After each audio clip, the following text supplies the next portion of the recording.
తెలంగాణలో నేడు బడిగంట మోగనుంది. వేసవి సెలవులు ముగియడంతో పాఠశాలలు తిరిగి తెరుచుకునున్నాయి. కొత్త ఆశలతో రానున్న విద్యార్థుల కోసం ప్రభుత్వం ఈ ఏడాది నుంచి కొన్ని నూతన కార్యక్రమాలను అమలు చేస్తుంది.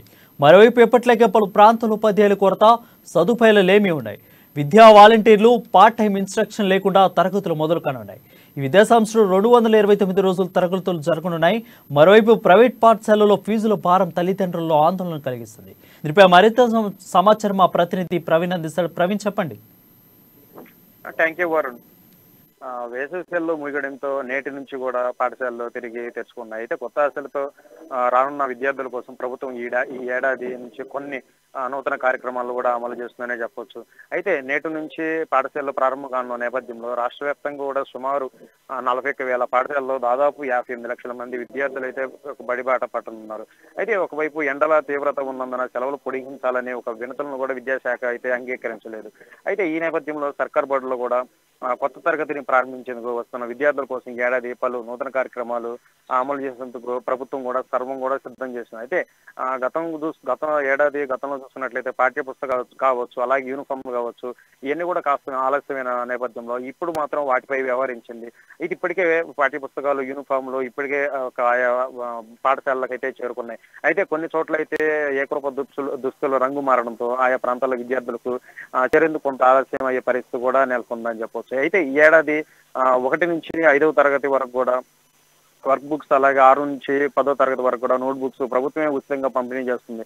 అయితే విద్యార్థుల ఆరోగ్యంపై దృష్టి సారించింది రాష్ట్ర ప్రభుత్వం. అయితే ఎక్కువగా సర్కార్ బడిలో చూసుకున్నట్లయితే విద్యార్థుల్లో ఒక రక్తహీనత సమస్య తీవ్రత ఎక్కువ ఉన్నట్లు కూడా గుర్తించింది. అయితే ఈ నెల 20 నుంచి రోజు ఉదయం రాగి జావ ఇవ్వాలని కూడా నిర్ణయించి అయితే మధ్యాహ్నం భోజనం ఆ మెనూలో కూడా కొన్ని మార్పులు అయితే చేశారు. అయితే వారంలో ఒక రోజు కిచిడి, అలాగే మరో రోజు వెజిటబుల్ బిర్యానీ, ఈ విధంగా మెనూలో కూడా మార్పులు చేసి విద్యార్థులకి ఒక ఆహారం అందించున్నారు.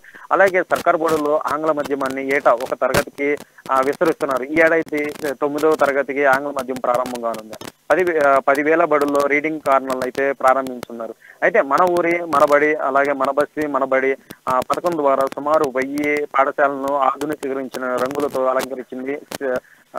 దశాబ్ది ఉత్సవాల భాగంగా ఈ నెల 20న నిర్వహిస్తున్న చదువుల పండుగ రోజున వాటిని ప్రారంభిస్తున్నారు. రాష్ట్ర వ్యాప్తంగా కూడా 4,800 ఉన్నత పాఠశాలల గదులను అయితే స్మార్ట్ తరగతి గదులకు అయితే మార్చారు. అయినప్పటికీ పలు ప్రాంతాల్లో అయితే ఒకవైపు మూత్రశాల కావచ్చు, బెంచ్లు కావచ్చు, ఇలాంటి కనీస వసతులు లేని పాఠశాలలు కూడా ఒకవైపు ఉన్నాయి. అయితే తెలంగాణ విద్యాశాఖకు సంబంధించి 2023-24 పాఠశాల విద్యా సంవత్సరం ఒక షెడ్యూల్ అయితే విడుదల చేసింది. ముందుగా ప్రకటించినట్లుగానే ఈ రోజు నుంచి విద్యా సంవత్సరం ప్రారంభంగా ఉన్న నేపథ్యంలో 2024 ఏప్రిల్ 24 తేదీని చూసుకున్నట్లయితే చివరి పని దినంగా అయితే నిర్ణయించింది. ఇంకా అసలు షెడ్యూల్ చూసినట్లయితే 2023-24 అకాడమిక్ ఇయర్ కు సంబంధించి మొత్తం కూడా 229 పని దినాలు ఉన్నట్లు చెప్తుంది. అయితే బడుల్లో ప్రతిరోజు కూడా 5 నిమిషాల పాటు యోగా ధ్యానం చేయాల్సి ఉంటుంది. 2024 జనవరి 10వ తేదీ వరకు కూడా 10వ తరగతి సిలబస్ అయితే పూర్తి చేయాల్సి ఉంటుంది. 2024 మార్చిలో అయితే 10వ తరగతి పరీక్షలు అయితే జరుగున్నాయి. అయితే అక్టోబర్ 14 నుంచి 25 వరకు ఒక దసరా సెలవులు అయితే ఇస్తారు. అయితే అలాగే జనవరి 12 నుంచి 17 వరకు కూడా సంక్రాంతి సెలవులు, అలాగే 1 నుంచి 9వ తరగతి వరకు కూడా ఏప్రిల్ 8 నుంచి 18 వరకు కూడా SA2 పరీక్షలు అయితే నిర్వహిస్తున్నారు. అయితే 2024 ఏప్రిల్ 24 నుంచి జూన్ 11 వరకు కూడా వేసవి సెలవులుగా అకాడమిక్ ఇయర్ క్యాలెండర్లు అయితే పేర్కొంది అయితే తెలంగాణ ప్రాథమిక విద్యాశాఖ. అయితే పాఠశాలకు విద్యార్థులను తీసుకెళ్లే బస్సులు, వ్యాన్లు, ఆటోలపై కొంత ఆందోళన ఎప్పటిలాగే ఒక తల్లిదండ్రుల్లో నెలకొందనే చెప్పొచ్చు. అయితే కొన్ని ప్రాంతాల్లో అయితే పాత వాహనాల్లో పరిమితి మించి విద్యార్థులను కూడా ఎక్కువ తీసుకెళ్లే పరిస్థితి అయితే ఉంది. అయితే హైదరాబాద్ వంటి ప్రాంతాల్లో ప్రైవేటు పాఠశాలలు కావచ్చు ఫీజులు దోపిడీగా అయితే కొనసాగుతుందనే చెప్పొచ్చు. అయితే ప్రత్యేక చట్టం తెలంగాణ రాష్ట్రం తీసుకొచ్చినప్పుడు కూడా అది ఇప్పటికి కూడా అమలు కాలేదనే చెప్పొచ్చు. అయితే గత ఏదైతే ఉందో కరోనా సమయంలో ఉందో ఒక ఫీజులు కొంత రైట్. అయితే ప్రవీణ్, మనం పక్క రాష్ట్రాలు చూసుకున్నట్టయితే ఈ రోజు ఎండలు ఎక్కువగా ఉండే కారణంగా ఒంటిపూట బళ్ళు అయితే ఇస్తున్నారు. సో తెలంగాణ రాష్ట్రంలో కూడా ఒంటిపూట బళ్ళకి వినతి పత్రాలు అయితే అయిందని ప్రభుత్వం ఏమైనా స్పందిస్తుందా? ఏమైనా ఇచ్చే ఆలోచనలో ఉందా? రైట్ వరుణ్. మొన్న 9వ తారీఖు చూసుకున్నట్లయితే మొన్న 9వ తారీఖు అయితే ఒక వినతి పత్రం ఇచ్చారు. ఇంకా ఎండలో ఉన్న నేపథ్యంలో ఇంకా సెలవులు అయితే పొడిగించాలి అంటూ కూడా ఒక ప్రభుత్వాన్ని అయితే వినతి పత్రం అయితే అందించిన నేపథ్యంలో చూసుకున్నట్లయితే అంగీకరించలేదు. ఎట్టి పరిస్థితుల్లో కూడా ఈ జూన్ 12 అంటే ఈ రోజున ఎట్టి పరిస్థితుల్లో కూడా పాఠశాలలు పునః ప్రారంభం అవుతాయి.